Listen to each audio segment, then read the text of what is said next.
एक देसी खानदान छुट्टियां गुजारकर अमेरिका वापस गया तो एयरपोर्ट पर ही उस खानदान के सरबराह को गिरफ्तार कर लिया गया। आखिर क्या गलती हुई, वजह क्या हुई कि एक हंसी खुशी वहां पर अरसा दराज से मुकीम खानदान जब गया तो उसके साथ ये वाक़या पेश आ गया और उसके बाद क्या हुआ। इसके साथ ही मैं आपको दूसरी खबर भी इस वीडियो में दूंगा कि एक पाकिस्तानी जो कि 40 लाख रुपए लगा के यूनान पहुंचा था सिर्फ 6 महीने पहले, और अब बॉडी आ रही है उसकी ताबूत में, उसके साथ क्या हुआ और ये खबर है क्या, ये भी आपको इसी वीडियो में मैं बताऊंगा। इसलिए वीडियो को ज़रा ध्यान से और एंड तक देखिएगा, क्योंकि ये छोटी छोटी खबरें होती हैं लेकिन इसमें बहुत सारे लेसन मैसेजेस होते हैं, इन्फॉर्मेशन होती है, ताकि आपको पता चल सके कि हालात कैसे आ सकते हैं और उसके बाद क्या हो सकता है। तो अमेरिका वाली खबर सुनाने से पहले इटली वाली खबर ही बता देता हूँ। हाफिज़ तारिक सुहेल, ये जनाब तकरीबन 33 साल का एक आदमी जो कि अरसा दराज से बाहर जाने की कोशिश कर रहा था, लेकिन बिल आखिर ऐसा दिन आ गया कि 40 लाख में डील हो गई और यूनान के लिए इसने उड़ान भर ली। इसका ताल्लुक मंडी बहाउद्दीन से था, वहाँ एक गांव है हीलम, वहाँ से। और हाफ़िज़ कुरान, बेहतर मुस्तकबिल हर एक का हक़ है, इसने भी यही सोचा, चले जाके वहाँ पे मेहनत मजदूरी शुरू कर दी और कोशिश की कि अपनी फैमिली का सहारा बन सकूँ। लेकिन अभी सिर्फ 6 महीने हुए थे, 40 लाख का जो ख़र्चा हुआ था वो बिल्कुल भी पूरा नहीं हुआ था, बल्कि अभी तो नया यहाँ वहाँ पे गया था और इसको शाम के वक्त हार्ट अटैक हो गया और ये दुनिया छोड़ गया। क्या बीती होगी इसके ख़ानदान वालों पर जब उनको ये खबर आई होगी। हम इसको बिल्कुल नहीं जानते, हमें जब पता चला तो बहुत दुख हुआ, सोच नहीं सकते आप। लेकिन जिनका ये लख्ते जिगर था, ठीक है ना, अब प्रदेश से जब इसकी बॉडी आएगी एयरपोर्ट पर उस बॉडी को लेने जाएंगे। ख्वाब तो ये होता है ना वालदैन का, बहन भाइयों का, कि जब उनका बच्चा बाहर से आता है तो एयरपोर्ट पर जाएं, फूलों के हार लेके जाएं और जनाब अच्छे तरीके से उसको लेके आएँ। लेकिन ये जो सिचुएशन है ना, अल्लाह ताला किसी दुश्मन को भी ना दिखाए कि किसी जवान बेटे की जो ना बॉडी को लेने के लिए जब फैमिली जाती है। एनीवेज़, इसी तरह का ये ना एक छोटा सा वाक़या और भी है कि इटली में एक सद्दाम हुसैन नामी 31 साल आदमी था, वो भी पाकिस्तानी, और खेतों में काम करता था और वहाँ और भी बहुत सारे मुल्कों के लोग काम करते थे और एक बहुत बड़ा शेड था उसमें रहते थे। और वहाँ पर जनाब पता नहीं क्या हुआ, कुछ दिनों से ये तकरीबन 2 हफ्ते हो गए हैं ये मिस था, मिल नहीं रहा था। इसके जो फार्मर्स हैं, मालिक, वो भी हैरान थे कि गया कहाँ पे। इसके जो साथी लोग थे वो भी हैरान थे कि गया कहाँ पे।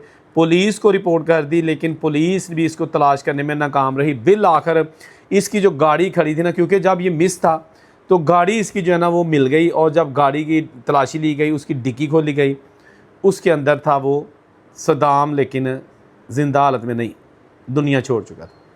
बहुत बुरी हालत में उसकी बॉडी मिल गई और बाद में पता चल गया कि ये सद्दाम या जो किसने मारा, क्या हुआ, अभी तक इसकी तफसील सामने नहीं आ सकी। लेकिन पुलिस पूरे तरीके से इस वाक़े का जायज़ा लेने के लिए पूरी तरह कोशां है ताकि पता चल सके कि आखिर है क्या, दुश्मनी है, क्या है। मैं पहले भी कह चुका हूँ कि इटली में बड़ी तशवीशनाक किस्म की खबरें जो है ना सामने आती हैं हमारे पाकिस्तानियों से रिलेटेड। कभी कूड़ा घर के बाहर फेंकने पर डंडे सोटे बरसाने शुरू कर देते हैं, कभी अपने वर्करों को गाड़ी में ज़िंदा ख़त्म कर दिया, कभी इस तरह के वाक़यात। अल्लाह ताला सबको हिदायत दे, क्योंकि छोटी छोटी बातों पर किसी का घर उजाड़ना मेरा ख्याल है बहुत बड़ा जुर्म है, ठीक है ना। अब बात करेंगे अमेरिका के हवाले से। वहाँ पर एक ख़ानदान जिनका ताल्लुक इंडिया से था, छुट्टियाँ गुजार के या अपने ख़ानदान के साथ ये सारे लोग गए थे अमेरिका वापस। ये बंदा अरसा दराज से वहाँ पे मुकीम था, इसका अपना गैस स्टेशन था। अच्छा, गैस स्टेशन का मतलब ये नहीं होता कि वहाँ पर गैस मिलती है। गैस स्टेशन का मतलब है कि जहाँ पेट्रोल पंप होते हैं ना, वहाँ पर जो खाने पीने की चीज़ों का जो स्टोर होता है ना, तो अगर वहाँ पे स्टोर भी है और पेट्रोल पंप भी है तो उसको कहते हैं कि गैस स्टेशन। गैस भी होती है उधर, इसका ये मतलब नहीं। और इसकी फैमिली वहाँ पे मौजूद थी। ये तकरीबन को 20-30 साल हो गए थे ये वहाँ पे मौजूद था। लेकिन इस पर एक ना सन 2001 या 2002 में एक केस को इसके ऊपर था, जो कि केस उस तरीके से ख़त्म नहीं हुआ था। जो इनका आपस में तनाज़ा था किसी के साथ या जो इसने जुर्म किया था वो तकरीबन हल हो गया था, लेकिन रिकॉर्ड में वो शो हो रहा था। आइस वालों के पास अब जो लेटेस्ट डाटा है ना वो सारा पहुंच जाता है कि पूरी ज़िंदगी में अगर किसी ने कोई जराइम किया है तो वो जनाब पता चल जाता है। उन्होंने इसको गिरफ़्तार कर लिया, हालांकि ये मरीज़ था, इसको 2-3 किस्म की बीमारियां थी, ब्लड प्रेशर, शुगर, पता नहीं क्या क्या। तो उसके बावजूद घर वालों ने मिन्नतें की, लेकिन आइस वाले आइस मतलब है ICE, ये इमिग्रेशन एंड कस्टम इन्फोर्समेंट वाले जो है ना, वो इसको लेके वकील किया, सारा कुछ किया, और वो कह रहे थे आइस वाले कि नहीं, हमने इसको डिपोर्ट करना है। सारे परेशान थे कि भाई सारी फैमिली यहाँ पे है, बच्चे इधर है, बीवी इधर है, भाई, मतलब जो भी रिलेटिव्स करीबी होते हैं वो तो अमेरिका में हैं, तो इंडिया में डिपोर्ट किया जाएगा, ये पेशेंट है तो क्या होगा। बहरहाल बिल आखिर खबर ये आ गई कि इसको कंडीशंस पर रिहा कर दिया गया है। वो कंडीशंस क्या है कि ये हर हफ्ते या जैसे भी है उनको बताएगा, रिपोर्ट करेगा पुलिस को कि मैं इधर ही हूँ, ये वो जो कुछ भी उनका तरीकाकार होगा वो जनाब ये करेगा। बात करने का मकसद ये है कि सबसे पहले जो ख़बर थी हाफिज़ तारिक सुहेल की, उसमें तो अल्लाह की मर्ज़ी कि उसको हार्ट अटैक से दुनिया छोड़नी पड़ी। दूसरी खबर में सदाम, जिसको अभी तक पता नहीं चल सका, लेकिन जिसने भी किया है बहुत जुल्म किया है, इंतहा से ज़्यादा जुल्म किया है, नहीं करना चाहिए था। तीसरी ये जो देसी ख़ानदान अमेरिका वाला, इनके साथ जो हुआ वो भी आपके सामने है। एक चीज़ आपको आखिर में बता दूंगा कि अगर आप अमेरिका में रहते हैं और आपको पता है कि आज से 10 साल 20 साल 30 साल पहले मेरे पर एक चार्ज लगा था, मैं मुकदमा हुआ था और मैंने कोशिश की थी कि वहाँ से उससे निकल जाऊँ, तो अगर आपका केस क्लियर नहीं है तो फौरी तौर पर पुलिस को बता के वो क्लियर करवाएं।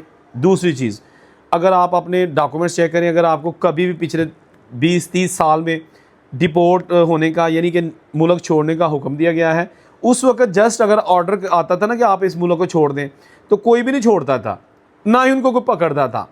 अब ऑर्डर उस वक्त का पकड़ना आप शुरू कर दिया, समझ आ गई। अब अगर आपको कभी भी ज़िंदगी में कोई मुल्क छोड़ने का ऑर्डर हुआ है और आपने इसको इग्नोर किया है, वट एवर कि आज आपके बच्चे भी वहाँ पैदा होकर जवान हो चुके हैं, लेकिन उसके बावजूद आपको आइस पकड़ सकती है, और ऐसे केसेस सामने आ चुके हैं। ऐसे केसेस सामने आने का मकसद ये होता है कि ये एक हमारे लिए लम्हा फ़िक्रिया होता है कि हम देख सकें। गो कि इसको ज़्यादातर लोग जो है ना वो नापसंदीदगी का इज़हार कर रहे हैं कि ये जो आइस इस तरह की हरकतें कर रही है, लोगों को पकड़ रही है जाके खेतों में।